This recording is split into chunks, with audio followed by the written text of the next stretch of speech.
जादुई तोता। एक छोटे से गांव में एक गरीब परिवार रहता था। उस परिवार में रामू और उसकी बीवी सीता उसके बेटे चिंटू के साथ रहते थे। उसी गांव में एक तोता भी रहता था। उसका नाम था रघु। वो किस्मत का धनी था। जहां भी जाता वहां किसी भी चीज की कमी नहीं पड़ती थी। एक दिन रघु उड़ते उड़ते उस गरीब परिवार के घर गया।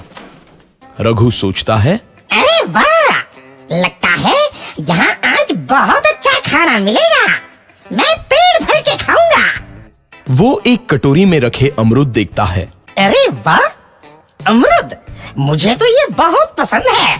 मैं तो इसे पेट भर के खाऊंगा। रघु तोता अमरूद खाने ही लगता है। तभी सीता रघु को अमरूद खाते देखती है तो गुस्सा हो जाती है और उसे वहां से भगा देती है। भाग यहाँ से, न जाने कहां से आ जाते हैं। मैं तो परेशान हो गई हूं इनसे। सीता के भगाने के बाद रघु चुपचाप से एक कोने में रहता है। धीरे धीरे उस परिवार की बरकत होने लगती है। एक दिन रामू और सीता खाना खाते वक्त बातें करते हैं। आजकल हमारी बहुत तरक्की हो रही है, काम भी अच्छा चल रहा है। रामू कहता है। इस पर सीता कहती है, सच कहा, भगवान हमेशा ऐसे ही हम पर मेहरबान रहे। बेटा चिंटू भी कहता है, पिताजी, मुझे खिलौना लेके दो ना, मेरे सभी दोस्तों के पास है। रामू कहता है, ठीक है, जरूर लाऊंगा। सीता कहती है, कितने खुश है सब, मेरे परिवार को किसी की नजर ना लगे। एक तरफ ऐसी बातें होती हैं तो दूसरी तरफ रसोई में रघु तोता भी अमरूद खाते रहता है।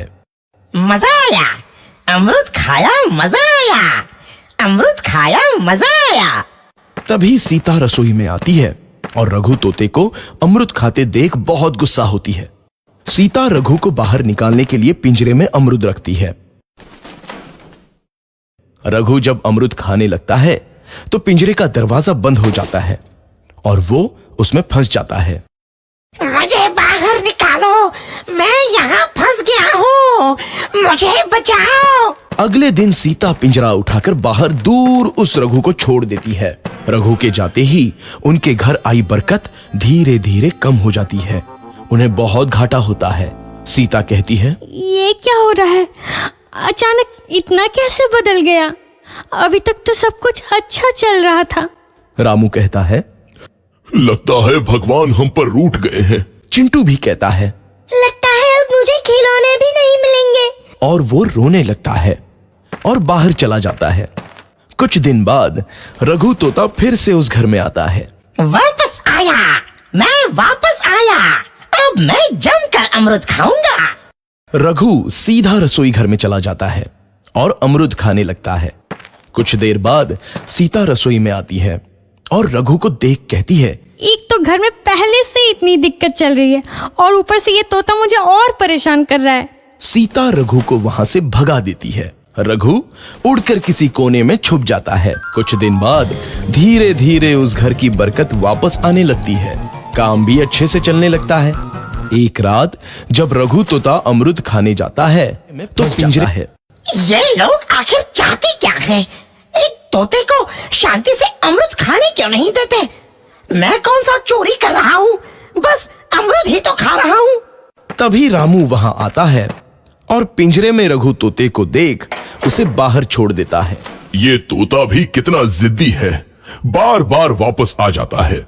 जैसे ही रामू रघु को छोड़ देता है, अगले दिन से फिर से उनके घर की बरकत जाने लगती है। काम में घाटा होता है। किसी को समझ नहीं आ रहा था कि ऐसा क्यों हो रहा है। रघु तोता घर आता है तो अचानक बरकत आती है और जब रघु तोता को बाहर निकालते हैं तो बरकत चली जाती है। एक दिन सीता रघु तोते के घर आने और बाहर जाने की स्थिति पर नजर रखती है। ये तोता जब भी घर आता है तो घर में बरकत आती है और जैसे ही ये घर से बाहर जाता है तो उसी के साथ बरकत भी चली जाती है। कहीं ये जादुई तोता तो नहीं है? अगली बार जब ये तोता घर आएगा तो मैं इसे कहीं नहीं जाने दूंगी। सीता रघु का बहुत इंतजार करती है लेकिन रघु तोता दोबारा उस घर में कभी नहीं आता।